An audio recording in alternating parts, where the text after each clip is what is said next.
जय जगन्नाथ। देखु कालियार अभड़ा नहीं बर्तमान आम चलीचु किंतु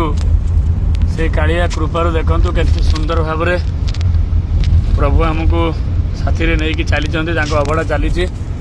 गाड़ी में आम नहीं चलीचु कौन प्रकार असुविधा बर्तमान सुधा सृष्टि होनी अल्प समय पर आम निजर गंतव्यस्थल पहुँचू से कहती प्रकृत में कला ठाकुर जी भाव थी एवं कालियार प्रसाद को कहीं महाप्रसाद कहते अभड़ा कहीं एते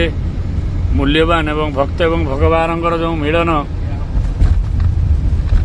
आज ये गोटे बहुत बड़ अनुभूति देखिपे आम कार रे चलीचु प्रभुंकर ये प्रसाद अच्छी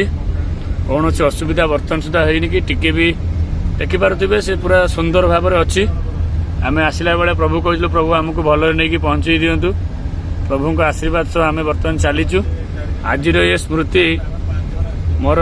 मृत्यु पर्यंत ये मन रही सतरे भगवानंकर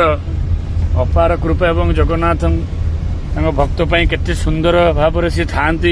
भक्तर मन कथा बुझती प्रभु पाखरे कोटि कोटि दंडवत प्रभु एमती आपण को आशीर्वाद रखी था एवं आम एमती आपण चरण रे स्थान टिके देवे अधम भक्त मानू। जय जगन्नाथ।